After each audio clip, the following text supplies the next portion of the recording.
My name's Henry Widdas. I live in Lancashire in the United Kingdom. Um, I've been a mainstream journalist for about 20, well, since 20, the year 2000. That's when I qualified with my NCTJ, and I've just worked in local papers across all the major newspaper groups in that time. Past sort of 10, 15 years, I've been involved with the National Union of Journalists. And it's with that hat I'm speaking to you today, with that wearing that, and also um, yeah, the opinions I'll be offering are my own, but I am keen to get the National Union of Journalists involved with improving trust in the mainstream media. Well, that But would be nice, wouldn't it? yes, But because I think that we are in Britain are actually one of the worst countries for people trusting what they see on the news, despite what you might think from their own propaganda. But can you start by saying something what you think, what you make of the choice of journalism as a career and as a profession, because it is an interesting job. I mean, for me, I chose the job because I wanted to have a new challenge every day. I didn't want to be doing a sort of 9 to 5 job, which was not going to be constantly sort of challenging my intellect. So what do you make of the profession as a whole and its place amongst all the other professions that we could, people could go into? well, yeah, I see it as the fourth estate. It's like it's a very important industry. It's something I've really enjoyed working in. There's been like ups and downs, highs and lows, but the reward you get from it is fantastic. You're helping people in the community, digging down into stories, investigations, and now I'm sort of in a sort of sub-editor role, but helping the new recruits, the new reporters, and seeing them flourish. And they're dealing in a situation where that there are chronic staffing issues, so it is difficult for them, and there's like increasing levels of bureaucracy and public relations officers who are quite aggressive in terms of not wanting anything critical said about their organisations, like the police, the health service, councils. So they have got a difficult job, but it's there's a camaraderie and a feeling of being part of a team that's always been there in my career, and it's they're a really nice bunch of people, newspaper journalists. I've worked in broadcast media a bit as well, just on a sort of work experience level. I found there to be more egos at that level than at newspaper level. And Yeah, I I know think I you're agree. in broadcast, so that you're a Yeah, fine well, example of. I mean, one of the things that's I've got to ask you about, Henry, is this whole difference between public relations and journalism, because quite a lot of people who've trained as journalists find they can actually have an easier career and make a lot more money doing public relations. So what's the difference? Well, yeah, there has been a gravitation over the decades of reporters moving towards public relations. Sometimes there's better pay on offer. It's a more regular 9 to 5 type job. For reporters, you quite often have to do weekend shifts, and if you're the crime reporter and a murder happens, you might get sent out of hours to cover it.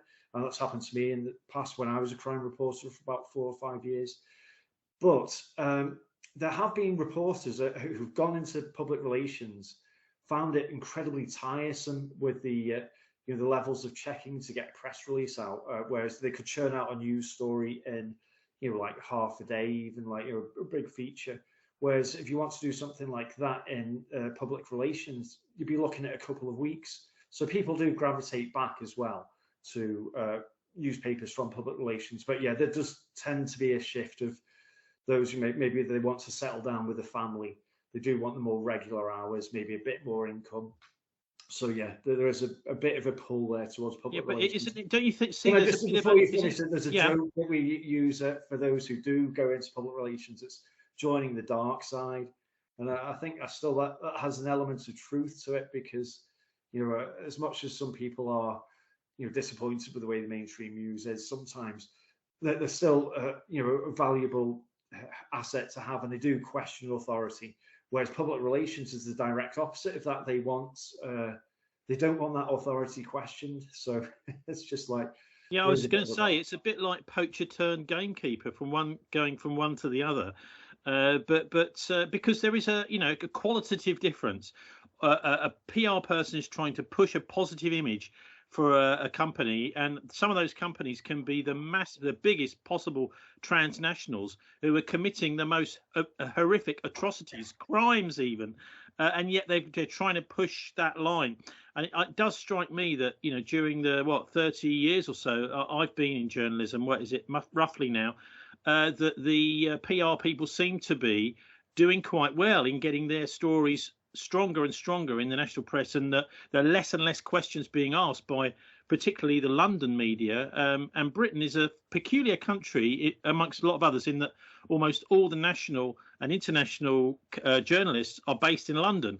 Although we used to have the Manchester Guardian years ago, even that got sucked down to London. So there's very little national or international news coverage from the regions here. But look, let's just get into this whole business of unions. We're chatting during the RMT strike, or it was just the first 3 strikes last week. The trade union movement saying, well, basically we're not prepared to put up with pay cuts, with massive redundancies, and the trade unions were thought by many to be sort of rather weak in the present time, but the train drivers of the RMT union seem to have proved that wrong. What do you make of the journalists' union? Because we don't hear too much about that in the national press, do we?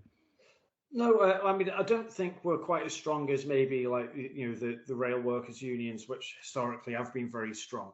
But the National Union of Journalists is like, you know, it is a credit to journalism. You know, I've worked at newspaper groups that haven't, or newspaper titles rather, that haven't had union recognition, and it's like chalk and cheese. When you move to a newspaper that has got the union recognition, you get you know, better terms and conditions, you know, better pay.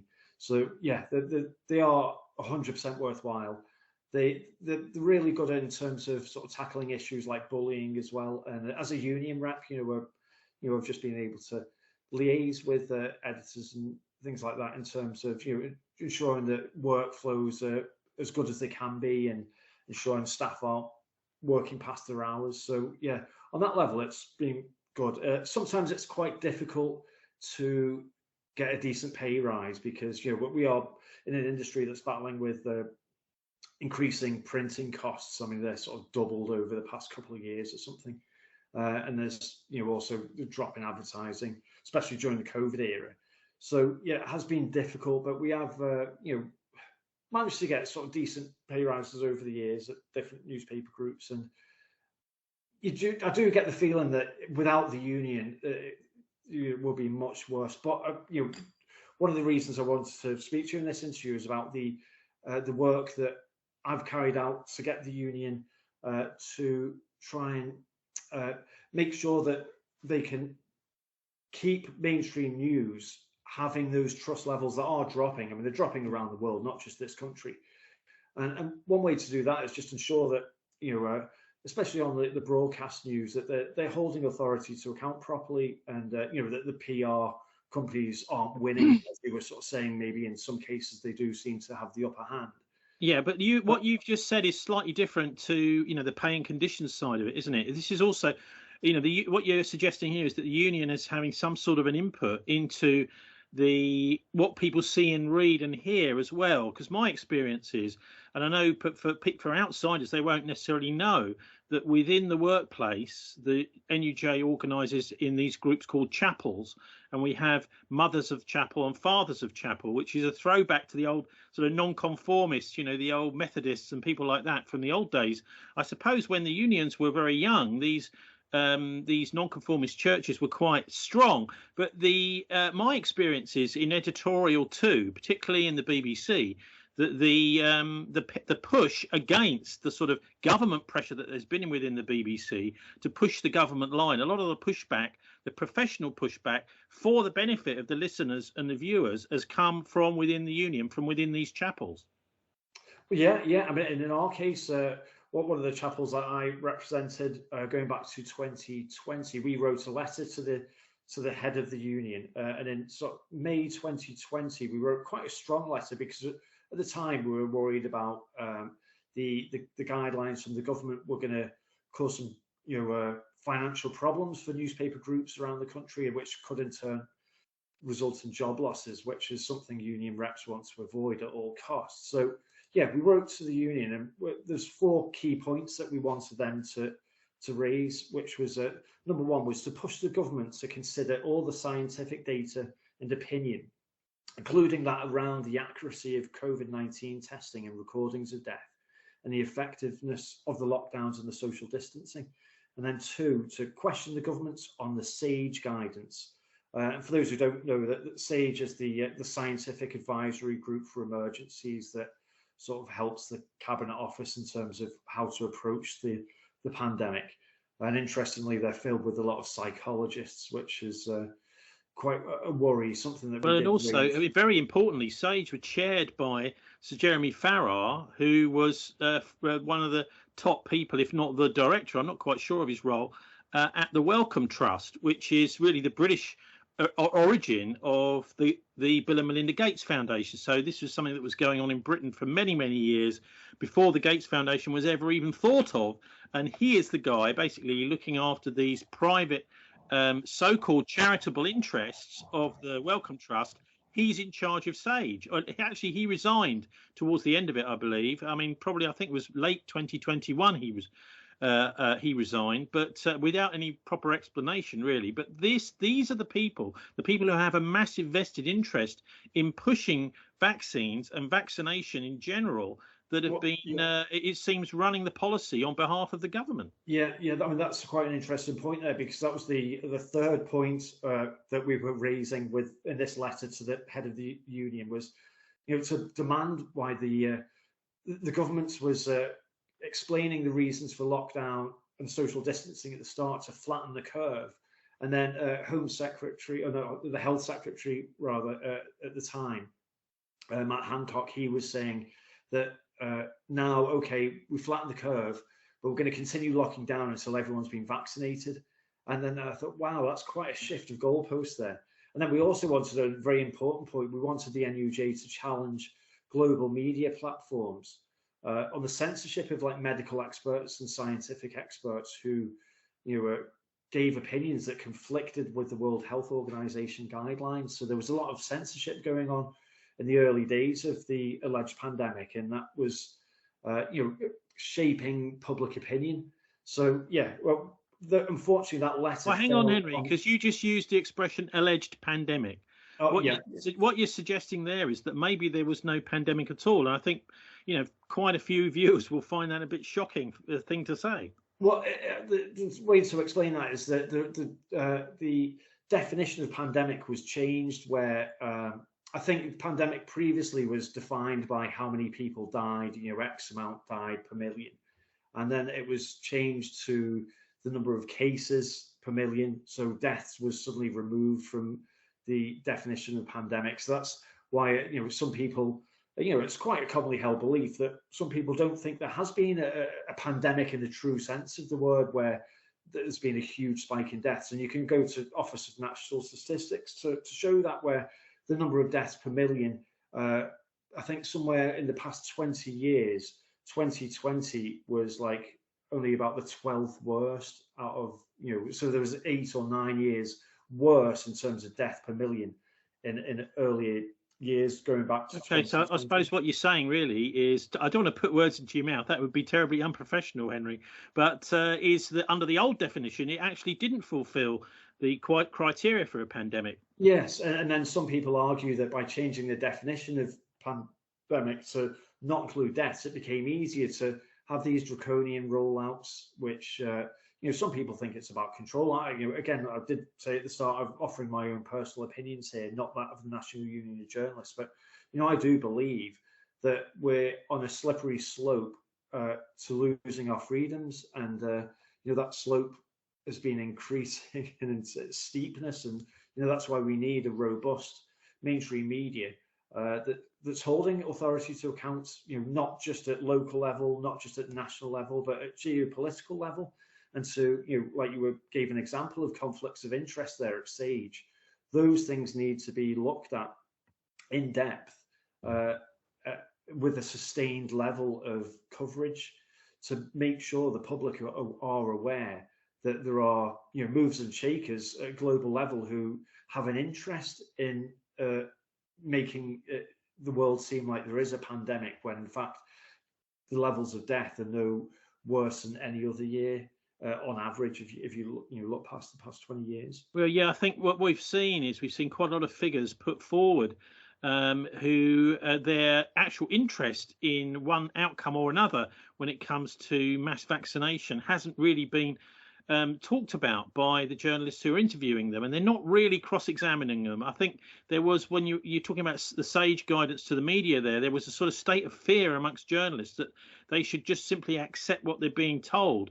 But the thing is, you can maybe accept that from a government official, but a journalist's job is to point out when people have vested interests, and that very, very little of that was done. Or and it was a bit like we were getting chalk and cheese. So some people, talking heads on the TV, have got a vested interest, but they're not being told about it. And others, for example, like Alison Pollock from, I think it's at Newcastle University, who was calling the treatment of people not being able to see their loved ones in care homes, not being able to go to hospital, as barbaric.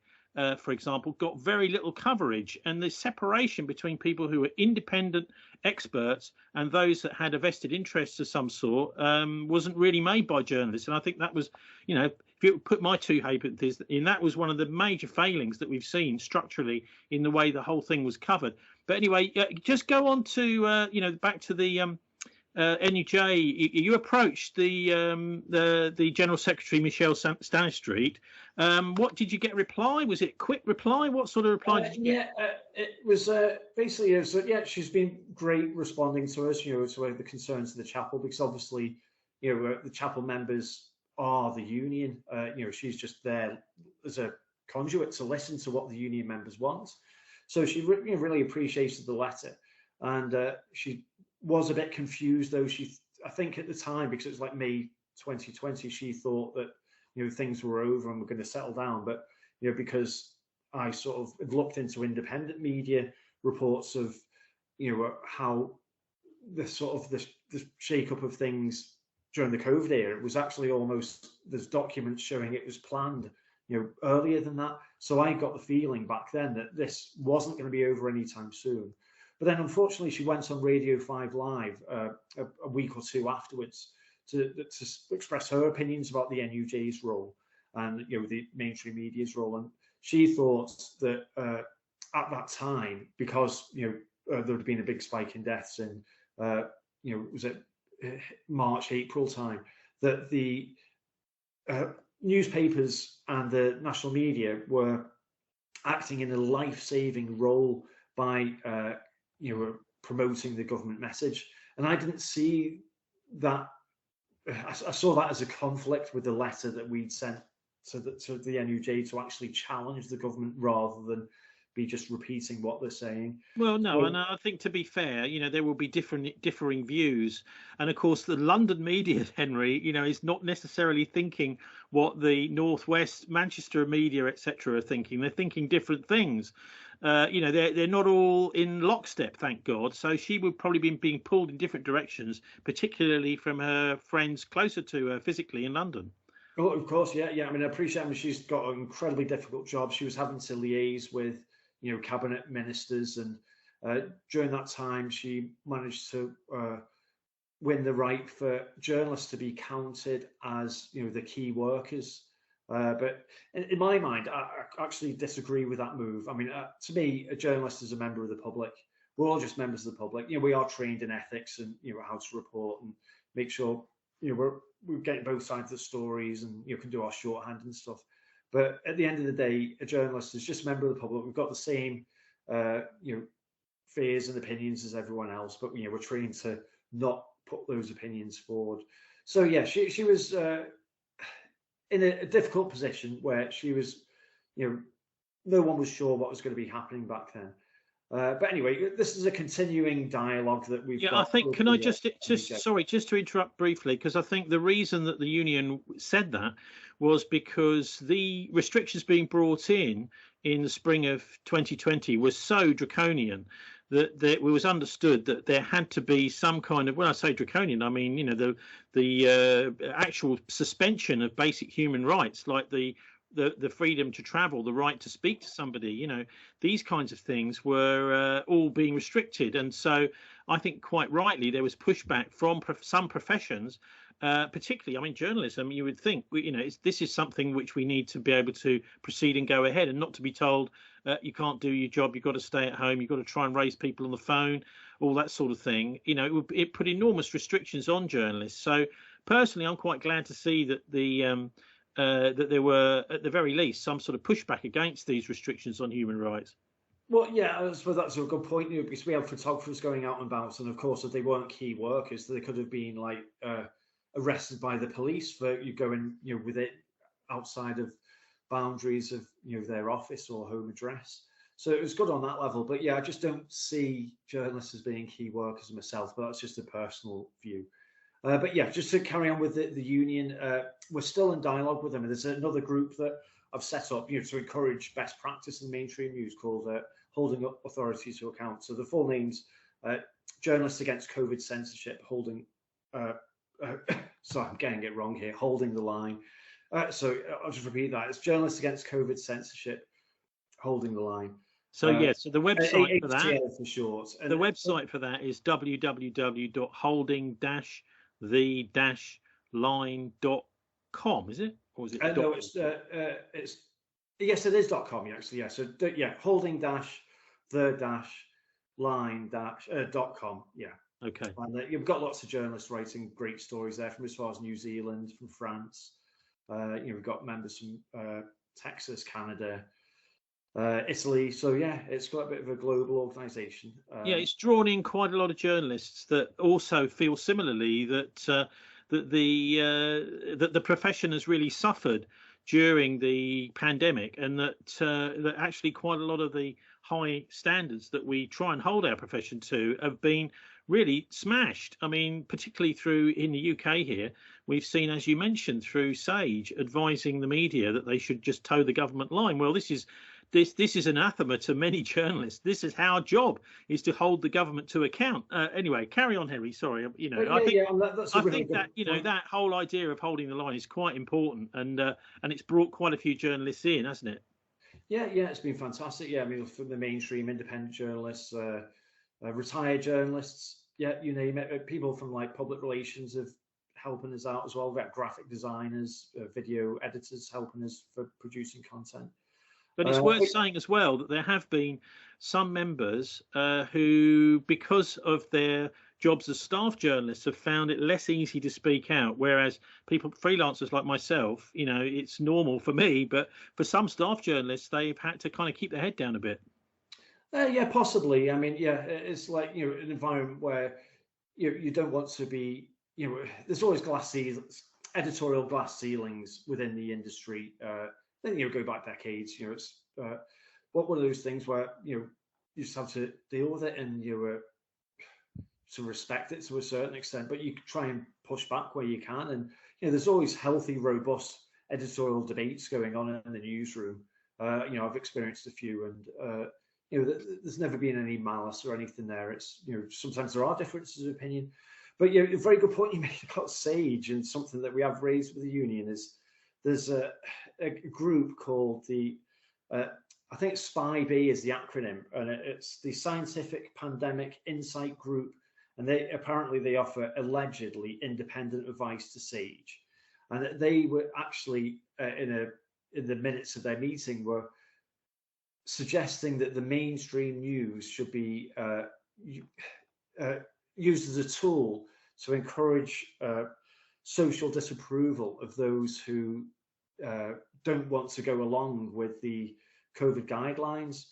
And that has caused such a monumental amount of damage across families. I know, especially in Europe, where like fathers and sons of parents have disowned their sons for not being injected. And yeah, it is quite sad when you hear about these stories. And I mean, I've had some personal relationship difficulties as well by questioning the narrative, because some people are so they've bought the mainstream narrative to such an extent that they still think they're in extreme danger. And there are elderly people out there still too scared to go outside, Well, look, and their okay, quality look, of this is life the has been kind of destroyed.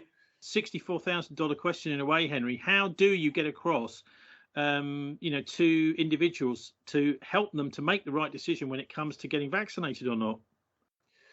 Well, I think you just have to, like, I mean, the part of this holding the line group is that we're just looking to encourage best practice in the mainstream media, and one of that is to make sure journalists are clued up on things like the yellow card scheme, the government yellow card scheme, which sort of records the number of deaths and injuries from the injections.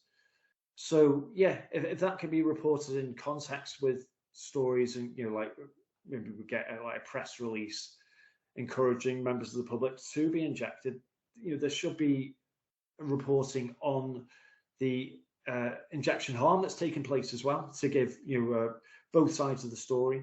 But yeah, it's not always easy to be doing that, and there has been a bit of a divide between the independent media and the mainstream. So yeah, I think at Hold the Line we're looking to bridge that gap to make sure that both sectors of news can learn from each other. Perhaps of the independent news can learn about sort of our ethical and professional practices, and maybe we can learn more in terms of holding authority to account. But it is so difficult out there because we're, especially when you're a journalist and you've got to build contacts and stuff, you can't go around asking questions that are going to be ripping the foundations of a narrative out the window. So yeah, I think just little soft steps in the right direction can make a difference.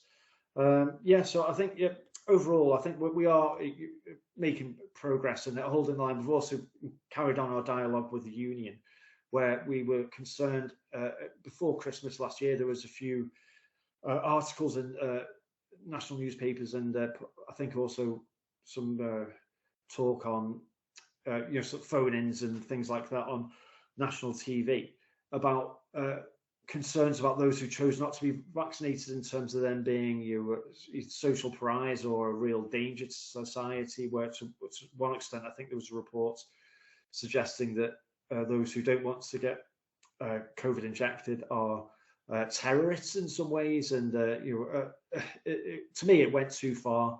It went into what was approaching, or we might say flirting with hate speech.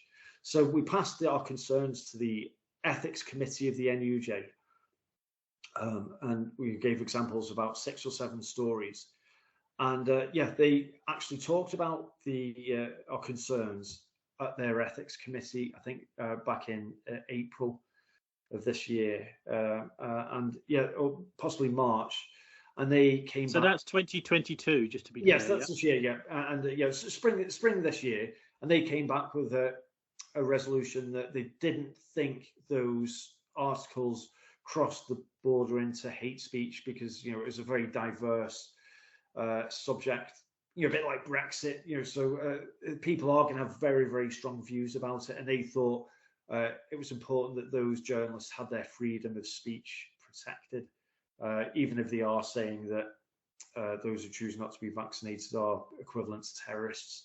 So I disagree with that, but that was their finding. There's a committee on there, so you just have to raise awareness about these issues. And of course, if things get worse, we can go back to them and say, look, there's an increased level of hatred against those choosing not to be vaccinated appearing again. But I think, touch wood, that hasn't happened again. But we'll see what happens again this winter. Okay, so what would you say is the achievements of Holding the Line? I think just raising awareness about good practice in journalism, and we did an absolutely fantastic story. I'm going to name check Roger Guttridge here. He's a retired journalist for like 50 years, and he got hold of an email from a health group who were looking to advertise in the New York Times and the Washington Post about just using various vitamins and supplements to help protect you against COVID-19, and they were willing to pay like tens of thousands of dollars to both those titles to run this advertisement. Not offering any new product, just saying that if you want to protect yourself against this disease, try boosting your vitamin C levels, your vitamin D, etc., and zinc and iron. And yet the advertising departments took the money, and then both those titles very shortly after came back with guidance from their legal department saying that they couldn't run those adverts because it went against the FDA guidance on there being no cure for COVID-19 or no way to reduce its symptoms. And this was before the COVID injections were released. So that to me is quite a significant story where two international newspapers were not willing to give advertising to supplements that are already on the market known to benefit health. And of course, you've yourself have done a lot of work on ivermectin, and that again was another drug that was blocked. And yeah, it's just unfortunate. You do have to think that possibly that levels of death were inadvertently increased by not having the dialogue in terms of alternative treatments that weren't injection based. Well, I mean, Tess Laurie, who's championed this here in Bath, Dr. Tess Laurie, she estimated that something like 60,000 people in Britain could have died because they hadn't been offered one of these antiviral, very cheap, out of patent drugs, such as chloroquine or ivermectin. Now, they're not designed as antivirals, but they have this as a serendipitous side effect of what they do. And, anecdotally, a friend of mine, he just popped a chloroquine pill the day he started feeling these COVID-like symptoms, and he said within half an hour the symptoms were gone. So I think the key thing is that these things are quite useful. In some countries, such as Peru, they had vehicles not full, but with plenty of these pills in, and anyone who started to feel the symptoms could call a health service number, and the vehicle would come straight round to their house in one of the major cities and deliver them with one of these antiviral pills. And this was certainly a treatment. And it's bizarre that we were told there was no treatment. The only kind of knight in shining armor was going to be this vaccine, which actually hadn't been tested on things like pregnant women, the very elderly, vulnerable, the young, for example, but then was approved for to be used with everybody, completely sidestepping all of the normal safety procedures. Anyway, the other thing I think important to say at this stage, Henry, is that for us as journalists, we can see how all those various stories are sort of lobbying and sides of the story are lobbying away within the newsroom, with journalists sometimes or editors pushing a particular line in order to start the ball rolling on a story. And we had a very, very strong, I think, imbalance between basically the pro-vaccine side and the anti-vaccine side, so the people who are being more skeptical. So, for example, something called the Science Media Centre, which is funded by many university departments, which are in themselves, if you look into it, funded by the Bill and Melinda Gates Foundation.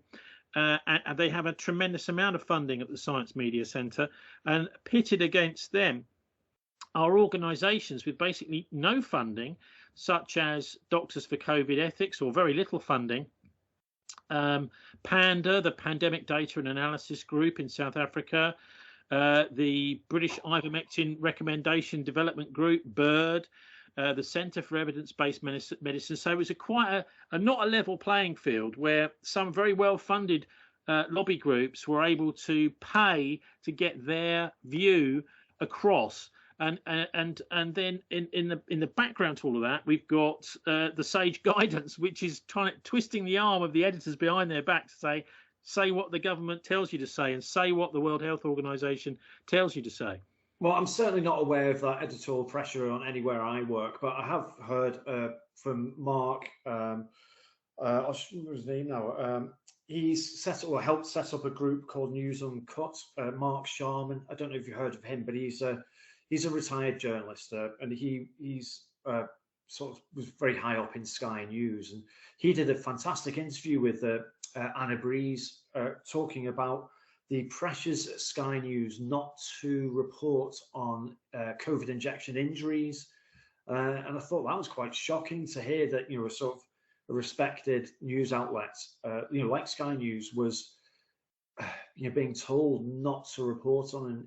So did you yourself as a staff journalist, Henry, ever feel any pressure along the same lines? Not in terms of the injection debates. I mean, we've had articles, covering that right through the alleged pandemic, as I'll call it, and so yeah, I think perhaps at a local level that there isn't that level of resistance that perhaps there is at places like Sky News, and I know lots of people who work at the BBC, and they're friends of mine, and they're fantastic journalists. Work for ages, really want to dig down into stories.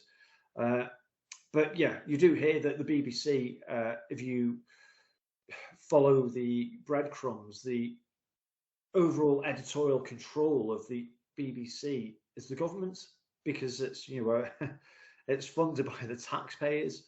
So it's not entirely independent, in my opinion. Well, it's funded by licence fee payers, which is slightly different, but there is an enormous amount of expectation from the Cabinet Office, for example, that they will phone the television centre newsroom up and tell them what the main stories of the day.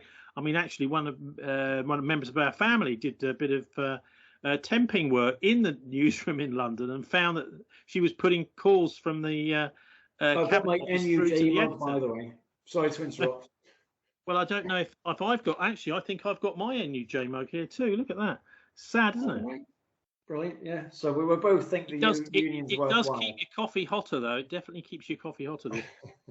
Anyway, so yeah. So I mean, what I was referring to was this pressure from Sage was, for example, me being removed from FM by my station manager, Pat Hart, here in Bristol, who's very friendly from a long, long time with our Blairite mayor, Marvin Rees here, removing me from it. And basically, well, I mean, in an email to me, he was saying that we don't want to have to put up with any or respond to any potential complaints to Ofcom about what you say, so we're taking you off the air. So I mean, I felt very much that the government guidance through Sage and Ofcom led to me being just completely censored off the airwaves from a show I'd been doing for 12 years every week, holding authority to account here in Bristol, basically doing what journalists should be doing, which is checking up on everybody in power in the city and trying to make sure that the city was run for the benefit of individuals. I mean, we're now in the situation here. I don't know about what the situation is where you are, Henry. Is that our city council seems to be being run as if it's a for-profit business, with the local democracy reporters even being excluded from the press briefings because the questions they ask the mayor doesn't want to answer. And so we're starting to move from public service, even within our city council here, over to almost a corporate setup. So it's like you're dealing with a for-profit corporation. But anyway, do you want to go on and talk about the other groups that have been set up to counter some of what we might see as very, very strong lobbying from powerful vested interests? Well, yeah. Just before I do that, just pick up on the local democracy reporter being banned by Bristol Council. I've spoken to colleagues in the Northwest, and they're saying, thank God it's not that bad here. So I think in the Northwest, I think we've got more respectable and easier to work with comms departments, and there hasn't been that sort of resistance. And we've had fantastic access to hospitals, etc., throughout the whole alleged pandemic. And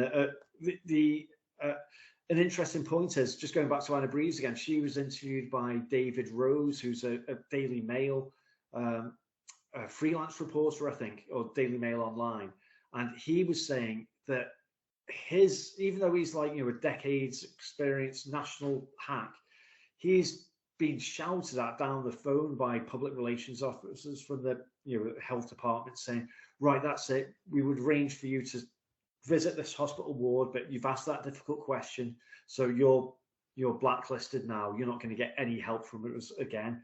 So these national level health reporters, the Daily Mail anyway, were sort of really struggling to be able to even run health stories because, as a journalist, without contacts, it's incredibly difficult to to find out what's going on in these bureaucratic worlds, unless you've got a whistleblower coming forward. But Well, I mean, yeah, I push it so far as to say this is creeping fascism we're looking at here, because that though if our public servants are simply going to bully and exclude journalists that do their job, then I'm afraid that the fourth estate is finished. well, And I so, totally agree. we've got to push back against that. And just to bring in the National Union of Journalists again, fantastic work. They've responded immediately to this this reporter being banned by the council at Bristol, saying it's completely unacceptable, and it goes against everything in terms of freedoms and holding authority to account. So yeah, good on the National Union of Journalists. Yeah, and also it's good to see all of the other media outlets in the city, the main newspaper,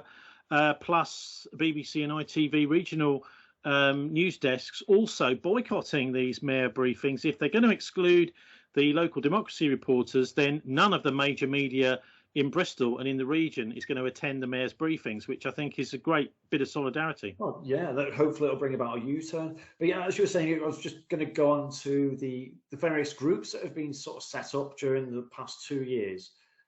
Maybe out of frustration from the lobbying groups that are influencing Sky News, for example.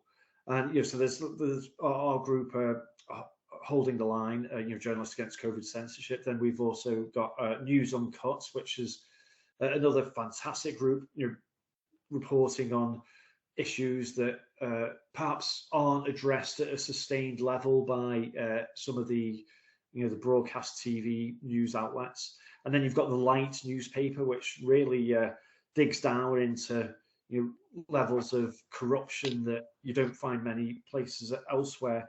And then you've also got alternatives to the National Union of Journalists turning up, like United Free Press, which Kerry Murray set up, and he's fantastic, and he was just driven to create a group that wants to protect journalists, independent, particularly in terms of their right to work, not be arrested, to make sure that copyrights are protected from their work and aren't just taken and used elsewhere. And yeah, they're a great collective of journalists who are just really keen to hold authority to account. And you've got various independent, citizen journalists cropping up, and there's obviously yourself, there's Anna Breeze, who I've mentioned before. There's countless people. And another name check I'd like to do is that Sheep Farm Studios. They are absolutely fantastic. They do the deepest dives into the movers and shakers of what's been going on in the world of COVID. And I thought it was a comedy show. Oh no, it's not. No, they're proper journalists, in my opinion. They might disagree, but they really do a lot of research, and then they just debate it, in a quite sort of light-hearted way. And it's very light-hearted, yeah. Yeah, they have a joke, and then they bring on fantastic guests as well, and look into psychology, and I can't recommend them enough as a journalism outlet. I would say they are. Yeah, Chris and Dom, they're two brothers from Huddersfield or Halifax. I'm not quite sure. I think it's Huddersfield, so they're only down the road from me. So I might pop in and see them one day. Okay, so with the journalists' union, I know. People don't necessarily understand the way that unions works, particularly young people. We were sort of brought up, I was anyway, in the 70s and 80s, where the unions were very big, the miners' strikes, things like that. And it almost looks to me now as if the rail RMT union is going to be, or the government under Boris Johnson is trying to sort of do to the RMT what Margaret Thatcher did to the mine workers, to try and make an example of them, to break the union. But the fact is that the unions do serve the members, and we have these, unique get-togethers. It used to be once a year, an annual delegate meeting. It's now called a DM, which I think is every 2 years. But the delegate meetings are where union policy gets decided by the membership. Now, of course, in a political party, wouldn't it be nice if the ordinary members just decided in a party what the policy was on everything? I suppose the Labour Party in its original days was supposed to be like that. It certainly is not anymore. But how did you get on at the delegate meeting? Because it had to be held in the Journalists' Union, NUJ, under these COVID conditions on Zoom, didn't it? Yeah, it's quite interesting actually, and I got to meet one of the uh, holding the line members there as well, and he's a branch. Like I'm a branch chairman at the Northwest Lancashire branch of the NUJ, and I think he's somewhere else in the Northwest, and he put forward a motion to have the National Union of Journalists protect its members in terms of their right to work if they didn't want to be injected with the COVID injections. They might not trust big pharmaceutical companies, for example, or they might have concerns about allergic reactions or concerns about that yellow card scheme that we Yeah, mentioned. and they might just simply want to wait until the trials are finished to decide whether the thing is safe or not. Yeah, of course. Yeah, I mean, there's probably another year to go on that, and the trial data already coming out is extremely worrying. I could talk about that at length, perhaps in another interview. But yeah, just a long story short, the union voted, its delegate members voted by 2 to 1 to protect journalists in terms of their right to work if they didn't want to be injected. And you only wish that perhaps other unions had followed suit, especially in the health service where care workers were forced to leave their jobs for not wanting to be injected. And I think there's been a bit of a U-turn on that with the NHS, but there are moves to any new staff members brought into the NHS have to have their COVID injection status examined as part of their agreement to be taken on, unfortunately. So I think they're sort of looking to bring in this injection mandate via the back door. But again, that's something that journalists can look at and report on. Well, another thing that journalists have, and many members of the public have noticed, Henry, is the way that the tech giants such as Facebook, Google, YouTube, and many, many others have basically made decisions about what you're allowed to say and what you're not allowed to say when it comes to COVID, and particularly deciding that certain things are medical disinformation or misinformation, and basically closing people's accounts, shutting off their ability to say anything on social media if they were to cross certain lines. Now, the thing is that these organizations are not necessarily qualified to make decisions about what is misinformation and what isn't. And they tend to have basically just taken what the World Health Organization has said as gospel. Yeah, and there's a new one now. I don't know if you've heard of this one. There's malinformation. So this is information that is correct, truthful information, but that's not going to be allowed either under this new act. It's called the Online Safety Bill. And if that's approved, malinformation is going to be not allowed. And malinformation is defined by information that's true and accurate, but can upset someone and cause someone harm. So basically, it means information that might challenge the status quo on established narratives, especially global narratives. So yeah, Well, I would there's going to be remind. a level of censorship that is going to be making life for journalists very, very difficult, and that's something that we're going to be putting pressure off with the NUJ to look at that. Well, wasn't George Orwell a member of the union? I'm not sure, to be honest. I know he was. was a BBC Oh, yes, reporter. he was. Most definitely was. George Orwell was. And I think he would be doing a bit more than raising an eyebrow. He might have been scribbling an article about that if he knew about it. Anyway, we're getting to the point where even if you're writing something that's correct and true, you can, under the Online Safety Bill, potentially be even fined for it. Now, we're coming into an Orwellian world, aren't we, where there are various organisations such as Ofcom, etc., that are able to decide what is truth and what is not truth, and actually to punish anybody that says something. But then, of course, as we know, quite a lot of them, for example, with Iraq, there was a fantastic amount of lies went out before the Iraq war about weapons of mass destruction, which didn't actually exist at all. And that was all approved.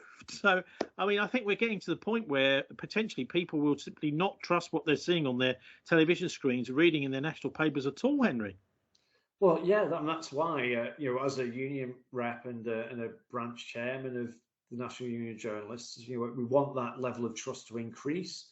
So the National Union of Journalists shouldn't just be about, protecting jobs and increasing our pay. It should be about upholding standards. And, the next delegates meeting, I think, is going to be in next year now. So hopefully, both of us will be there, arguing and promoting free speech, and arguing against censorship. Yeah, and maybe having a pint too. Oh, of course, yeah, yeah. Yeah, so this is a drift, isn't it? This is something certainly I've observed over the years, is a drift from hard-nosed investigative journalism amongst newspapers and selling themselves based on, we can do better than another newspaper or television. I mean, think of the things like World in Action, rivalry with Panorama, with First Tuesday on Channel 4. We got very little of that nowadays. Dispatches, and was it Dispatches on Channel 4? That's right, another one. There was a whole list of these brilliant investigative programs. That was a kind of, I've heard Tim Tate talk about it, who was a producer for Granada for a while on World in Action, and talking about it as a very fragile ecosystem, which has slowly, particularly during the 1990s, been broken. So without that, you've got a bit of a potential drift towards media, our traditional news media, becoming almost like a kind of advertising medium. Well, yeah, there's like all sorts of levels of journalism, and I've been responsible for writing like stories about shops opening, and you end up writing it a bit like an advertorial rather than a news story, because you get taken up with it, and so I think journalists just have to be careful that they are looking to be objective and to challenge information, like if like, for example, a health authority boss says we're still in the middle of the pandemic, maybe ask how they define pandemic, and then then we can look into those issues that I mentioned before. I'm particularly nervous about us drifting towards being a bit like Chinese journalism. I was actually interviewed for a job at the Chinese English language channel once, and it was just impossible to take it up, because I wouldn't have been able to write anything or say anything really that I actually felt, because there would be constant, you'd be constantly tweaked and told what you're allowed to say. And I'm not being racist. When I went up with some Chinese journalists on an international exchange, I felt they wouldn't say boo to a goose. They were very much the idea we just got to write what the government tells us to write, and that was seen as the norm. Now, that may not be the norm amongst Chinese journalists, but they were certainly the norm amongst the people that we met on the exchange. Is they didn't seem to have that ability really to anyway. I think this is something which we need as a profession to ensure continues as much as possible in order to ask those difficult questions, because if they're not asked, the public is going to ask them, and we are in danger, I think, of turning into a sort of propaganda machine. But anyway, the tech giants, let's get back to the Googles and what can be done about these massively powerful organizations now, that basically just anybody that's saying something which is challenging the World Health Organization can just simply be switched off. Yeah, it is an incredibly worrying thing. And I seem to remember, the first time we met was at the delegate meeting for the NUJ before the last one. So I think it was 2018, actually, because it was going to be 2020, the next one. They delayed it because of lockdown. And you put forward a motion, I seem to remember, asking for the NUJ to look at Google, look at how it handled news, how it promoted certain global news, and it downplayed other news, like Bellingcat is promoted as a trusted news source within Google. In my personal opinion, perhaps they're not so trusted if you look at where their funding comes from. And unfortunately, that got voted down by one vote. I think it was a knife edge, wasn't it? And all I'd done is I picked up on some research done by Dr. Robert Epstein in the States. He'd shown that by using algorithms in the run-up to a presidential election in the United States, that Google could skew the search results plus and minus 30% in terms of opinion of the people who were searching on a particular candidate, by producing lots of positive results about them or lots of negative results about them, depending on who paid them the most. That is Google, who paid Google the most, or whether the chief executive of Google had decided he was going to back one person or another in an election. And people don't realize how these algorithms operate. They are well, they're trade secrets. And anyway, I was only just picking up, but it was great to have that debate, wasn't it? I mean, Oh, even yeah, though, yeah. even though I lost, I think the fact, well, it wasn't just Well, me. well, The whole like faction. 149 people, journalists there agreed with you, and of course, like I've used my sort of it's not a platform as such, but as branch chairman of the Northwest Lancashire branch of the NUJ, I've invited people like you and Anna Breeze to talk to the members on there, and that one of the members is Chris Frost, he's the chairman of the ethics committee of the National Union of Journalists. So he's been made aware of these issues, like for example, I mentioned about David Frost, a respected reporter on the national newspaper, not being able to ask difficult questions of health authorities because of bullying. You Oh, sorry, shouted you down mean the phone David by Rose? David PR. Rose, you're talking Yeah, about? Yeah. yeah. So did I mispronounce his name, or did I say someone else?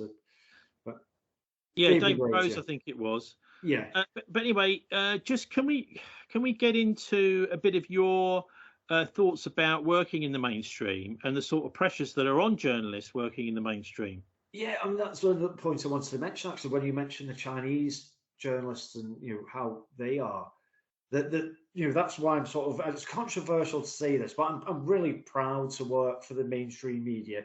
It hasn't had an easy time over the past 2 years. Staffing levels, and a lot of it was from working from home, so you're distance from each other, and uh, you know there are examples you can give where there haven't been sustained levels of holding authority to account, for example. But the people I work with at the coalface, they're fantastic. They just want to dig down, get stories, uh, and just serve the community. And there's great brand loyalty for the local newspapers in the Northwest, and all of sort of the online aspects of it. We're getting more and more online people, and millions of visits per month. So yeah, we're still out there offering news to the general public on a local level, and I'm sure that there's fantastic national newspaper journalists out there as well, and some of them are like News Uncut and Holding the Line, and as well as working at the BBC, etc. And it's an incredibly difficult job. People shouldn't criticize it until they've tried it. And I've been within the industry for decades, and it's I've got a few more grey hairs as a result, but it's just been fantastic. And I know people who earn 2-3 times as much money as me going into things like IT and economics, and that you see them and they've got no joy for the job at all. Whereas I sort of look forward to going to work and handling different stories and dealing with different situations. So yeah, I think in the Western world, as much as things need to be improved to increase trust levels in the mainstream media, we're still, if we weren't there, things will be a whole lot worse. And you could say the same thing about the National Union of Journalists. It doesn't do everything right. It's not perhaps as robust as it could be, but imagine a world where it wasn't there at all, and it wouldn't be very nice. Yeah, I think it's a bit London centric, isn't it? The union, but the thing is that the profession is London centric. So you look forward every day, Henry, to being harangued by the public, do you? Well, I'm a sub-editor these days, so it's me doing Oh, the dear. haranguing of reporters. Well, I know I don't think you they went mind. along. I mean, What I was that? remember a few months ago you went along to a public meeting and there were people pointing and shouting at you, saying it's a journalist. He's the one who's Oh, responsible. yeah, that was that. I just went with a that wasn't with any journalistic hat on. So yeah, it was just what it's just it made me aware though that that's another thing that the National Union of Journalists is working to do, is to protect journalists in terms of hate messages again from the public, because there are a lot of people, myself included, who started to think that the government narrative was completely skewed, and that we are being railroaded into via a totalitarian tiptoe, if you like, into a complete loss of our freedoms. And a lot of the public are frustrated with journalists not addressing those issues perhaps as much as they could do in the mainstream. And then you get BBC journalists, especially. You've had, like, during protests, people surrounding BBC offices, chanting that they're corrupt and not reporting the news. So a lot of those BBC staff members are National Union of Journalists members, and they need protecting. So how do you protect them? By increasing trust levels in the mainstream news. So yeah, that's something we're going to work on, and it's going to be a long, slow process to turn things around. And I also welcome independent news outlets turning up, and they do fantastic news, like the Corbett Report. He's one of the best journalists I've ever come across, and he's not had journalism training.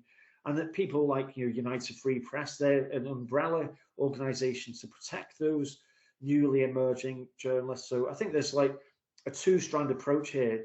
The legacy media, if you want to call it that name, can continue trying to hold authority to account. The independent media can also do it, maybe not having the same restrictions as things like Ofcom that the mainstream media are bound to, obliged with.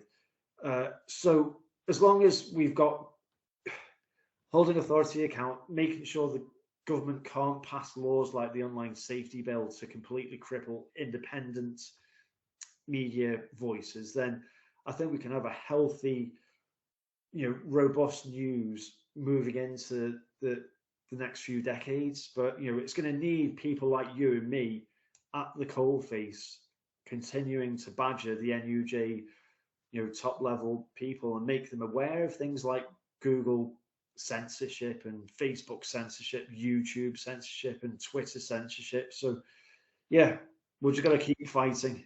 Well, we are. I think one of the major problems is that from day to day, journalists tend to focus on specific individual stories, and they don't step back and see the bigger picture. For example, the deals which were done in 2019 between the World Economic Forum and the United Nations, because the United Nations was strapped for cash. There's suddenly a partnership agreement struck where the Klaus Schwab and his friends at the World Economic Forum come along and say, well, we've got plenty of money. In fact, some of our members are banks, and they can just make up money and give it to you. And so the UN has been kind of compromised, really, by governments being strapped for cash and them having to go basically along to the private. I mean, I suppose you could see it as a kind of hostile takeover bid by the private sector for the world government. I'm not that the UN ever was a world government, but that's the way things seem to be moving. And these kind of big strategic changes around the world are not really covered by just picking away at these individual little bits and pieces of stories. I wonder, Henry, what you make of the new channels which have popped up here in Britain, such as Talk TV, Talk Radio, which is kind of the same thing really, which is Murdoch owned, and also GB News, which has popped up too, because they seem to be doing, I mean, particularly I look at someone like Mark Steyn on GB News and think, this is the kind of thing that World in Action used to be doing. This is the kind of thing that BBC Panorama, before it was nobbled in the 1980s by Marmaduke Hussey, the chairman of the Board of Governors, sacking Alistair Milne, the Director General, and in cahoots with Victor Rothschild, who apparently said to Marmaduke Hussey, can you sack the Director General? I mean, basically the BBC had been doing some critical films on the Thatcher government, and they decided to use that as an excuse to destroy the editorial power at the BBC to be independent of government. But we've now got the Talk TV, Talk Radio, and the GB News. What do you make of those? Yeah, I think they're good. I mean, like, do you remember I was talking before about editorial ceilings that we all operate under? I think the editorial ceilings for the glass ceilings at GB News are still there, but they're a bit higher up, so there's a bit more room for debate, if you know what I mean. But this do more. We could all do more. It's like we're saying, it's not an easy job. You've got to keep people on side. You've got audience members who are completely polarized on subjects like Brexit, on lockdowns and injections. So you have to, whatever you report, one side of that polarized debate is going to be upset. So you have to try and get some balance there. So yeah, I welcome these new outlets, and just as long as there's a very broad church and no censorship, I'm not worried about what is debated. Let's just move away from a world where censorship is existing, because you only have a look at history books, and that's where the most devastating times in history are allowed to occur because of censorship.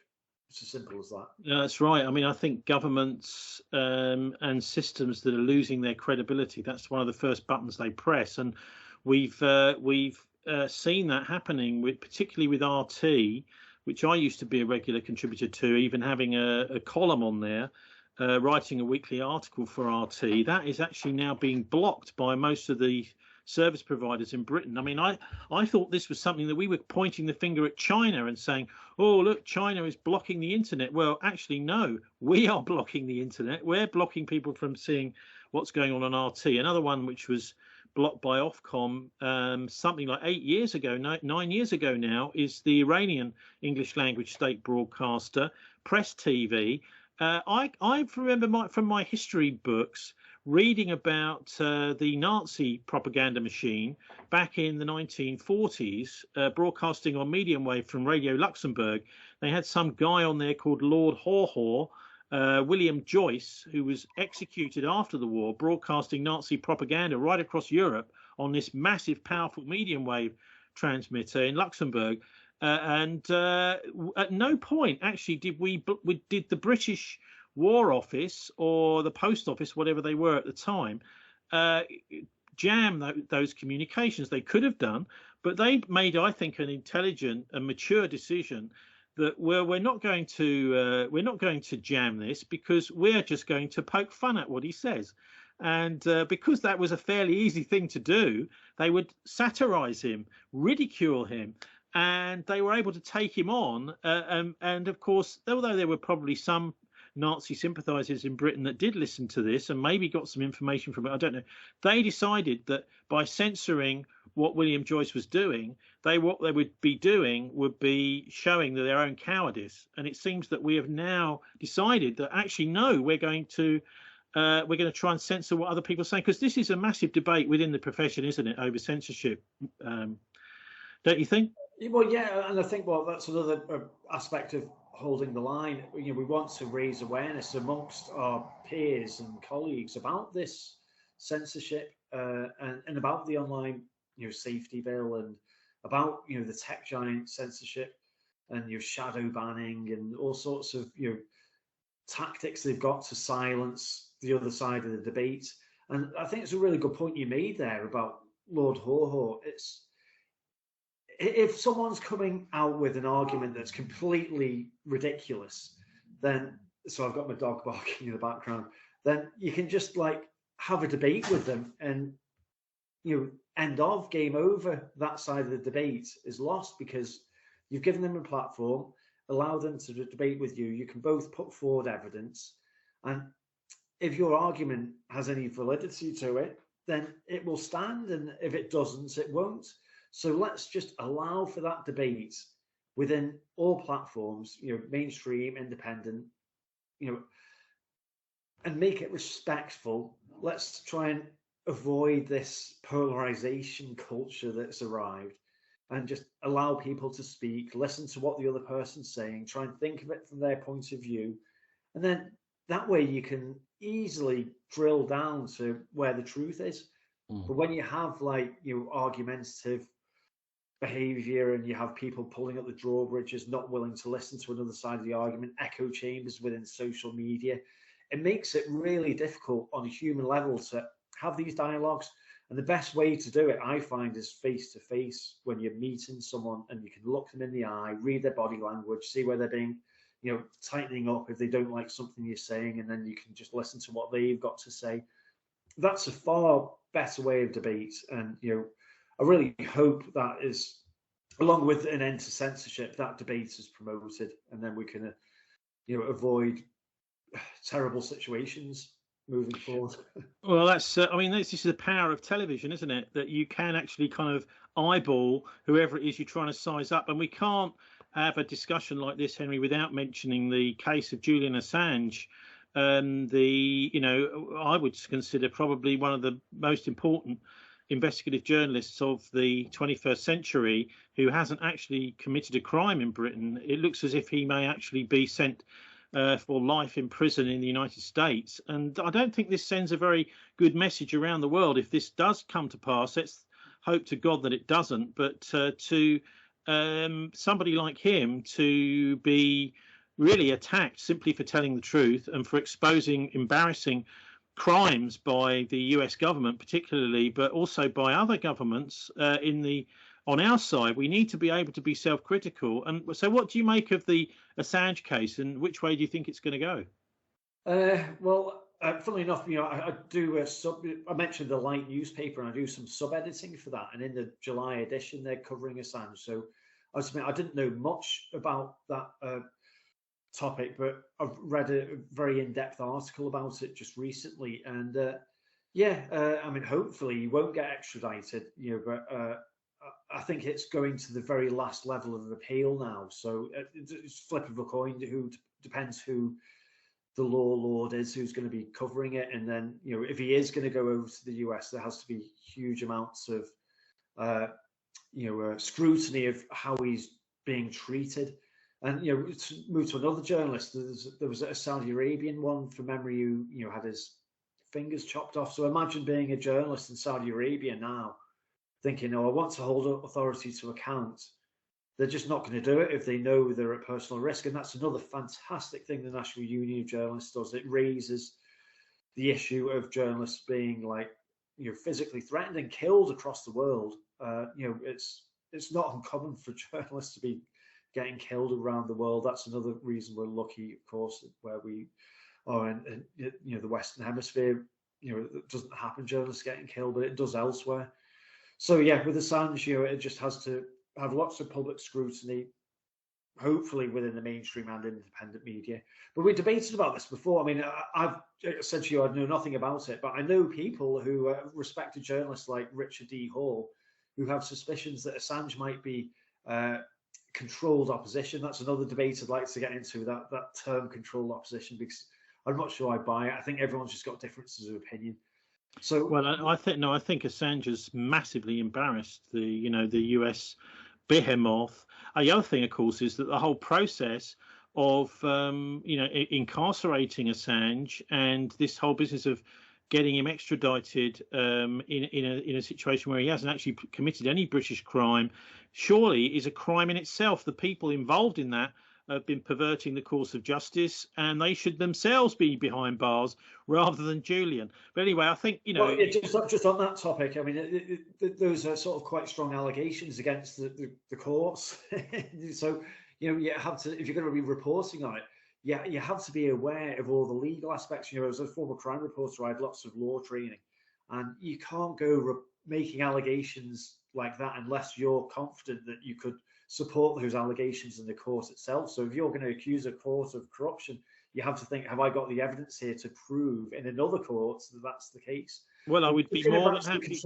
Just go back to the controlled opposition aspect. I'd be happy to do that, Henry, personally. I mean, through the personal connections of the judges and these and just basically looking at the law of the land to do with the way extradition is supposed to work. This is just complete. Conflicts of interest should be able to be reported. That's 100%. And well, for example, a judge should stand aside when a conflict of interest is pointed out, but this one has. I mean, there was a case like that in the Northwest where I think 3 people were jailed in like a sort of very quick court process for trying to disrupt some of the fracking that was going on near Blackpool. And then it transpired that the magistrate or the judge who sentenced them was a relative or something of someone who had a financial interest in the fracking companies. So those jail sentences were quickly quashed and they were given community sentences. So there's a great example of journalists. I think it was Craig Murray actually who raised the issue. Another journalist who's been jailed in this country, by the way, unfortunately. But I don't know much about the details there. But anyway, before I get sidetracked too much, the Assange controlled opposition debate is about how he was set up to then have people funneling information that then the American government could find out who was funneling the information to, Assange would reveal to the government, right, X and Y have been giving me documents. But it doesn't really stack up, that argument, to me, because the amount of harm that WikiLeaks has caused the American government is so massive. Would they really have set up someone to you enable whistleblowers to cause them devastating harm. Yeah, I mean, if you look at the Vault 7 release, this showed that the United States was prepared to use its ability to hack things like televisions, to listen into people while the televisions were on standby, the possibility of also hacking things like cars and aircraft in order to create crashes, assassinations, this sort of thing. Now, this is massively devastating to the US, and it's the sort of thing that, you know, some of us have suspicious minds like myself that you would have suspected, but to have it actually proven was amazing. Anyway, Henry, are there any sort of closing remarks you'd like to make about the you know, the way things are going with censorship generally and about the health of journalism here in Britain? Yeah, well, I'm like feeling positive, and I think with lots of independent journalist groups are sprouting up. There's sort of crossover groups between the independent media and the legacy media, if you like Holding the Line, News Uncut, and then there's United Free Press. There's loads of great journalism out there. Just have to know where to look, and and journalists within the legacy media, like they're saying, the ones I work with are absolutely fantastic. Work really hard, go beyond to make sure they're getting news out, meeting really tough deadlines, and keeping good relationships with our contacts, good relationship with the readers, and listening to all comments on social media, which can help direct where we go. Like, for example, when we report on injections and things like that now, a lot of comments now are sort of highlighting the conflicts of interest at places like Sage, and how various groups like the Wellcome Trust have got vested interests in big pharmaceutical companies. So I'm confident that moving forward, we've got a very strong foundation of journalism, both in the legacy media and the independent media. And holding authority to account is going to continue. Yeah, but we've got to keep our guard, I think. Absolutely. All right, Henry. Well, thanks very much for joining us. Yeah, no problem. Thanks for having me on for what must be nearly 2 hours, is it? Or 1 hour and a half? I suppose I should ask, have you got any questions for me, since we're both journalists interviewing each other? That's a good point, actually, because I mean, we were talking about censorship, and it's one of the tragic stories of the past 2 years is how your respected radio program got taken off the air because of sort of the Ofcom threats over reporting on anything that conflicted with World Health Organization guidelines. And I mean, I don't know how have you managed to keep getting the message out there without having that radio platform? Well, I mean, it always was a show that went out live on the internet, so it's internet only now. But I mean, it wasn't just Ofcom. I think it was also a close relationship between our Mayor Marvin Rees and Patrick Hart, who about 8-9 years ago took over the community radio station. They're old friends, and so the idea that I would break a story, which I did back about 3 or 4 years ago, about, I suppose we're talking about 2017, 2018, about the mayor's father. I mean, obviously, you can't blame the mayor for what his father did, but the suggestion from Steve Norman, who's a long time trade unionist in the city, was, well, the mayor was given his tap up on the shoulder to go to Harvard and Yale and get a nice job at the BBC as a result of what his dad did for the establishment. His dad was involved in a big fracas with the leader of the anti-apartheid movement in St. Paul's, where the riots took place back in the 1980s. And this was basically an attack by an ethnic minority guy on the anti-apartheid movement here in Bristol. It was a pretty shocking story, and I managed to track down Valentine Walker, the mayor's father, as who did the attack. I managed to track down the guy he attacked, a guy called Balagoon, over to Gambia, because he'd been driven out of the country back in the 1980s, and he's now training, or he was then anyway, in 2017, involved in training the Gambia's national football team. But he'd been chased out of Bristol all that long time ago by the mayor's father in a court case. The judge said, Well, hey, you put a machete into your own neck to try and blame Valentine Walker, Balagoon, and so Valentine Walker walked. And I got some of the original articles from 1986, I think it was, from memory, and just said, well, this is this is at least what someone is saying. Steve Norman, this long-term trade unionist, very well-respected campaigner. About the mayor and about his dad and about his, the son Marvin Rees getting a fast track to power because of his mayor helping, and was also being accused by a lot of the locals here in St Paul's of being a police informer at the time. So this kind of stuff going on behind the scenes is exactly what the sort of investigative journalism I've been doing for years, Henry, as you know, digging into the Bilderbergers, digging into the Freemasons. Looking at the latest one I've been doing is about the English Civil War and the beaching cuts back in 1962, all being at the behest of the oil industry, and the attack on coal with the miners' strikes, all being about energy power. So I was putting out all sorts of stuff, and it was quite disappointing that my station manager didn't back what I was doing. But it's not surprising since he's so pally with our Blairite mayor. Oh yeah, I mean that's anything where a journalist has been silenced, whether it's yourself or this, a local democracy reporter in Bristol being sort of told that you can't go to mayoral briefings.